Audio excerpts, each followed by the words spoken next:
जय श्री राम। आज हम सनातन सीक्रेट्स में वाल्मीकि रामायण के कुछ सुनहरे पन्नों की बात करेंगे। मैं सत्येंद्र विष्णु सिंह सनातन धर्म की रिसर्च में लगा हुआ हूँ। प्रसंग है कि श्री राम सीता लक्ष्मण के साथ वनवास में चित्रकूट पहुँच गए हैं। अयोध्या में राजा दशरथ की मृत्यु हो गई है। भरत अपने पिता दशरथ का दाह संस्कार करने के बाद वन जाते हैं कि श्री राम से प्रार्थना कर श्री राम जी को अयोध्या वापस ले चलें। जब भरत श्री राम से मिलते हैं तो श्री राम भरत से उनका कुशल पूछकर अयोध्या राज के बारे में पूछते हैं। इसी बहाने श्री राम भरत को कैसे राजकाज चलाया जाता है उसका पूरा ज्ञान भरत को देते हैं, जो भरत के लिए बहुत ज़रूरी था। राम राज्य कैसा होता है, इसके क्या गुण हैं, ये सब राम के भरत को उपदेश से पता चलता है।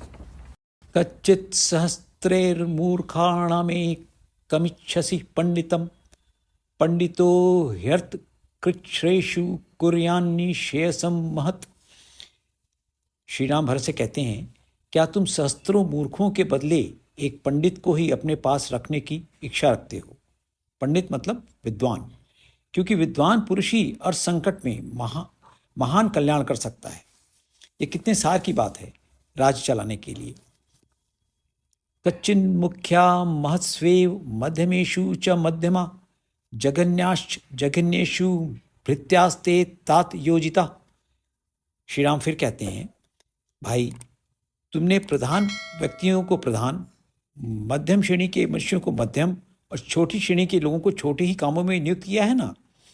तो राजकाज में गुण और काबिलियत देखकर कर्मचारियों को काम दिया जाता है और ऐसा करना भी चाहिए। कृषि और गोरक्षा से आजीविका चलाने वाले सभी वैश्य तुम्हारे प्रिय हैं, क्योंकि कृषि और व्यापार आदि में संलग्न रहने पर ही यह लोक सुखी एवं उन्नतिशील होता है। यानी मिथ्याभिष्टानां पतन्त्य शृणु राघव, तानि पुत्र पशून घ्रन्ति प्रीत्यर्थ मनुशासतः।